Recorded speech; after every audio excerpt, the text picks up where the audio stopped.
As 3 primeiras temporadas do anime de Overlord adaptaram entre o volume 1 e o volume 9 da Light Novel. Eu tô gravando esse vídeo um mês antes da data que tá marcada para o lançamento da 4ª temporada depois de muita espera. Se você não tem problema com spoiler e quer saber o que vai acontecer nessa nova temporada, vem comigo porque hoje eu vou resumir o volume 10 da Light Novel de Overlord. Antes disso, só não se esquece de deixar o like aí no vídeo para apoiar o canal e se inscrever caso não seja inscrito. Dito isso, bora lá! O volume 10 começa com a Albedo, como sempre, expressando todo o amor que ela tem pelo Ainz. Enquanto isso, ela descreve uma lista de deveres futuros: treinar os Elderlights para gerenciar a administração da cidade recém-conquistada, uma visita ao reino Rei X e as políticas a serem confirmadas e implementadas. A Albedo não entende o que o Ainz tem em mente com tudo aquilo, mas é claro que na cabeça dela é tudo porque ela simplesmente é muito tola para entender o que seu amado mestre planejava. Após a fundação do reino Sorcery, o Ainz passa a praticamente morar na câmara do ex-prefeito de Erantel, e assim como na grande tumba de Nazaré, que as empregadas homúnculo estavam lá cuidando dele, assim como os assassinos das 8 lâminas cuidando da segurança. Nessa parte tem até uma cena em que a 50, uma das empregadas, vai escolher a roupa pro Ainz. Pode até parecer o cúmulo da preguiça, mas isso é só porque o Ainz não se sentia seguro para escolher uma roupa adequada. Depois de estar completamente preparado, o Ainz sai pro escritório dele. Daí chega a Albedo, acompanhada dos Elderlights, para ter uma reunião com o Ainz e decidir ali as ações que eles vão tomar no recém-criado reino Sorcery. Enquanto isso, a Ainz descobre a partir de um registro documentado que os comerciantes estão se recusando a entrar no domínio dele. Isso está levando ao declínio constante dos recursos. Depois de pensar um tempo, o Ainz acaba deixando esse assunto de lado, porque segundo ele não manja de legislação e leis. E a Albedo então conclui que isso é porque ele nunca foi limitado por leis. Com isso, eles começam a analisar as propostas ali do próprio pessoal de Nazaré. Inclusive, algumas dessas propostas eram feitas pelo próprio Ainz, só que de maneira anônima. Porque, como a gente sabe, apesar de pagar de Overlord e ser extremamente poderoso, o Ainz é também muito inseguro quanto às próprias decisões. Muitas vezes ele acaba deixando as decisões na mão da Albedo, do Demiurgos ou de outro NPC. Dentre essas sugestões tem uma que o Ainz aceita, que é da Yuri, que é uma player, que era de criar um orfanato para dar suporte às crianças órfãs e dar trabalho também às viúvas. Pra quem não tá lembrado, no anime teve aquela guerra lá entre o Império e o Reino, né, que o Ainz acabou participando pelo lado do Império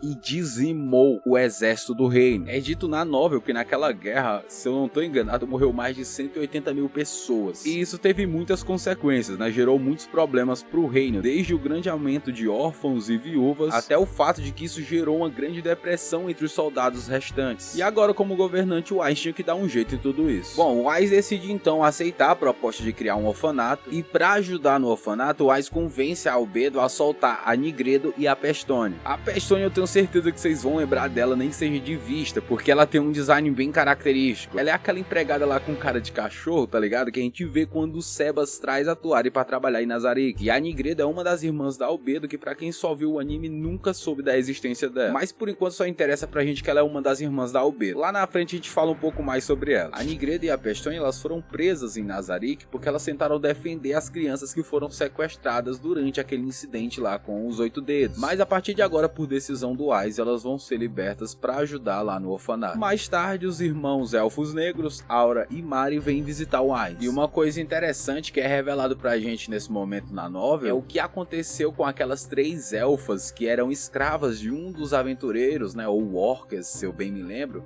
que invadiram a tumba de Nazaré. Que pra quem não lembra, é aquele aventureiro lá que lutou com o Hamsuk, o porquinho da Índia gigante lá. Depois que aquele cara é derrotado pelo Hamsuk, o Ainz pega elas e coloca pra conviver com os 2 irmãos. Ele achava que como elas também eram elfas, elas poderiam servir ali como substitutos parentais pra eles. Como os 2 irmãos tecnicamente ainda são crianças, o Ainz acha que elas vão ajudar aí no desenvolvimento deles. Só que eu acho que não dá pra dizer que isso deu muito certo, até porque os irmãos veem aquelas 3 elfas mais como um estorvo do que qualquer outra coisa. A Shalltear tinha sido designada para tarefas de teletransporte relacionadas ao Gate, né, aquele feitiço lá que teleporta as pessoas. Logo, ela também era responsável pela segurança de Nazaré. Enquanto isso, o Coquito estava trabalhando lá na vila dos Lizardmen, os Homens Lagartos, né? Pra quem não lembra, depois da derrota lá dos Lizardmen, eles acabam reconhecendo o Ainz como governante, se curvam perante eles e o Ainz designa o Coquiltos para governar ali os Lizardmen. E o Demiurgos, ele foi designado para uma missão lá no Reino Sagrado de hobby. Ainda no escritório, o Ainz pega os dois irmãos elfos negros e coloca eles no colo. Ele adora agir como se fosse pai deles. Vendo isso, a Albedo fica com inveja, só que o Ainz não dá muita atenção pra ela. Com isso, a Albedo começa a fazer drama lá, e daí o Ainz permite que ela sente no colo dele também. Quando ela senta, o Ainz começa a sentir um cheiro familiar, mas antes que ele consiga identificar qual que é o cheiro, a Aura manda um Ainz-sama no Ichi. Daí ele fica meio desconcertado e não consegue saber que cheiro é aquele. Aura e Mari então fazem uma sugestão de que os meninos devem usar roupas de meninas e as meninas devem usar roupas de meninos. O Ainz então não aceita a sugestão e diz que o fato de eles se vestirem daquele jeito é porque o Boku Boku Chagama, que é o ser supremo que é responsável pela criação ali dos gêmeos, desenhou eles assim porque ela queria que eles fossem especiais. Daí com esses papos o Ainz consegue esquivar da sugestão deles. A Albedo então pede a permissão do Ainz para visitar a capital do Reino Rei X para uma reunião diplomática. O Ainz então aprova e diz que vai deixar o Pandora Zactor assumir a liderança ali enquanto ela estiver ausente. O Pandora Zactor, nesse momento da história, ele tá atuando como Momon, que é o aventureiro que o Ainz criou. O Pandora Zactor, pra quem não lembra, ele tem o poder, né, de se transformar, de mudar a forma, de se transformar ali no que ele quiser. E usando esse poder, ele assume a forma do Momon, a forma do Ainz, com aquela armadura que é o Momon, e fica no lugar dele ali trabalhando como aventureiro. Depois de ter uma conversa com o Pandora Zactor, o Ainz finalmente reconhece ele como seu próprio filho, e então permite que ele chame-o de pai. O Ainz também diz pro Pandora Zactor manter o tratamento especial dele em segredo, né, até porque se a Albedo soubesse, eu acho que não ia dar muito certo. Quando o Ainz estava prestes a sair, o Pandora Zactor pergunta em nome dos cidadãos o que o Ainz pretende fazer com a nação. Como o próprio Ainz não tem certeza de como responder essa pergunta, ele decide dar um passeio nas ruas na esperança de poder formar uma ideia. O Ainz então chama alguns subordinados para protegê-lo e sai pelas ruas de Erantel. Enquanto ele anda pelas ruas, ele conversa com a empregada homúnculo que está acompanhando ele. Ela tem um nome que para mim é complicado de pronunciar. Vou chamar de Fit, né? Mas é meio que Fif, eu não sei bem. Eu vou chamar de Fit e vocês entendam. Ela diz pro Ainz que tá muito feliz nesse país porque ele é o governante, mas ao mesmo tempo ela tá muito incomodada porque ninguém veio cumprimentar ele. Depois de pensar sobre isso, o Ainz decide transformar o reino numa utopia. Basicamente ele quer que o reino dele seja meio que o que seria considerado um reino dos sonhos ali naquele mundo. Um reino onde todas as raças coexistissem. Claro que todas elas se ajoelhassem perante ele. Como o Ainz já era acostumado a andar pelas ruas de Erantel como Momon, ele meio que já tinha um caminho padrão a percorrer. É por isso que ele acaba chegando na guilda de aventureiros meio que automaticamente. Enquanto o Ainz entra na guilda de aventureiros, ele percebe que não tem aventureiros dentro da guilda, só o pessoal da equipe ali. Isso acontece porque depois que o Ainz assumiu o controle de Erantel, os aventureiros sentiram muita dificuldade em encontrar emprego na caça de monstros e na proteção de pessoas. Quase todos os empregos foram substituídos por Cavaleiros da Morte e Devoradores de Almas pelo próprio Ainz. Depois de saber disso, o Ainz tem uma inspiração. Basicamente ele quer que os aventureiros façam jus ao próprio nome e saiam em aventuras, né, ao invés de ficar protegendo pessoas ou caçando monstros. O Ainz estava planejando colocar os aventureiros para explorar áreas em branco no mapa, áreas que ninguém tinha explorado até agora. Ele então conversa com o líder da guilda e assimila, né, a guilda de aventureiros de Erantel ao reino feiticeiro. Um labirinto vai ser construído para treinar os aventureiros de baixo nível e o novo propósito da guilda será explorar terras desconhecidas que permanecem em branco no mapa. E o Ainz reafirma, né, que sob o seu domínio, seres humanos, semi-humanos, heteromorfos, todos serão iguais desde que estejam sob sua bandeira. O Ainz também avisa pro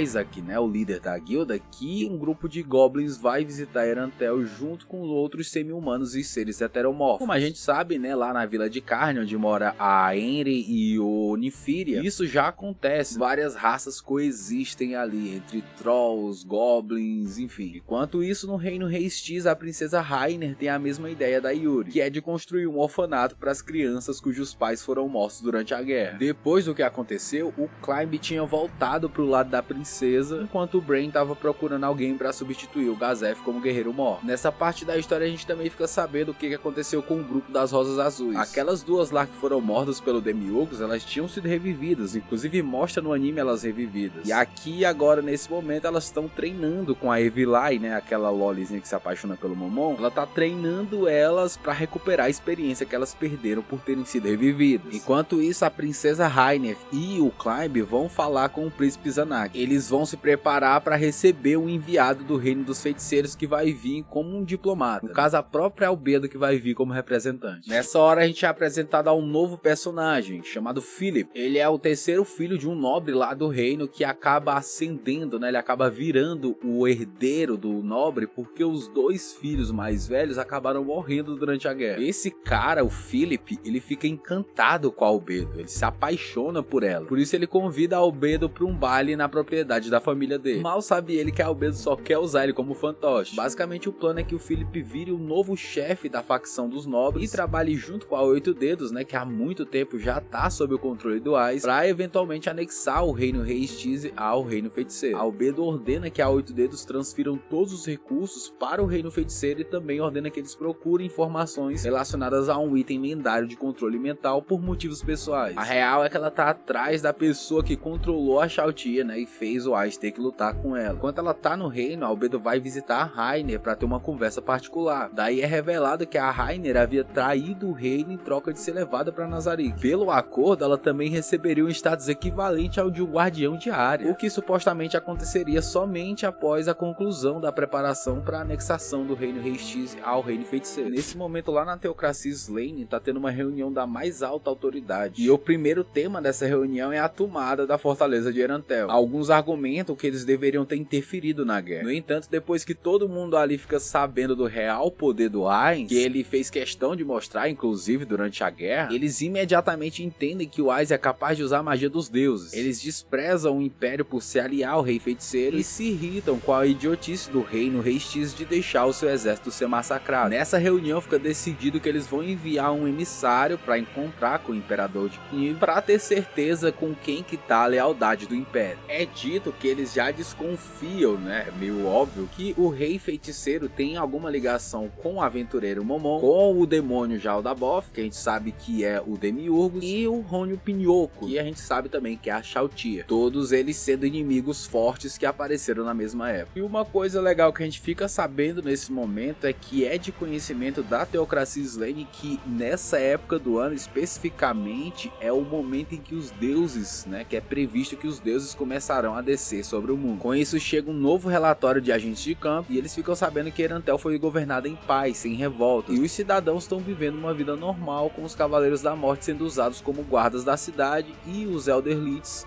como servidores públicos, enquanto os Devoradores de Almas estão sendo usados para puxar vagões de carga. Eles concordam que não vão antagonizar o Ais e a sua nação, sendo cautelosos em criar outro inimigo enquanto ainda não tinham terminado uma guerra entre eles e os Elfos. Então basicamente a Teocracia estava com uma treta lá com o reino dos elfos e por isso a última coisa que eles precisavam agora era do Ais na cola deles também. Voltando aqui a falar como os países do mundo estão reagindo à criação do reino feiticeiro e à ascensão do Ais como rei feiticeiro, a gente vai lá pro Império Bahamut, onde o Imperador Dirkniv tá lá visualmente perturbado. Ele tinha começado a perder cabelo e a saúde dele já estava deteriorando, de tal maneira que ele já tinha adquirido um vício em poções para aliviar o estresse. O maluco tava tipo um nóia lá das poções. Como a gente viu no vídeo passado, o pessoal lá da Teocracia Slane tinha decidido mandar um emissário até o Império para saber das reais intenções do Imperador, saber se ele estava do lado do Ais ou do lado dele. Quando Dirkniv soube da chegada do emissário da Teocracia, ele marcou de se encontrar com ele lá no Coliseu do Império. Tá ligado o Coliseu de Roma? Esse Coliseu do Império era tipo isso, tá ligado? Era um lugar lá onde os caras se degladiavam e tinha um campeão ali do Coliseu que era conhecido como o Senhor Marcial Gogin. O Imperador então, junto com dois sumos sacerdotes lá dos templos, foi se encontrar com o emissário lá nesse Coliseu. Enquanto isso, meio que por coincidência, o líder da guilda lá de Erantel, o Isaac, ele tinha ido informar o Ais que eles iam se encontrar lá com o dono dessa arena, desse Coliseu no dia seguinte. Com isso, o Ais foi encontrar lá com o Fluder Paradine, que era o antigo sábio lá do Império. O Fluder falou pro Ais que a influência dele dentro do Império estava diminuindo depois que o Imperador descobriu sobre a traição dele. Bom, na verdade ele disse que o Imperador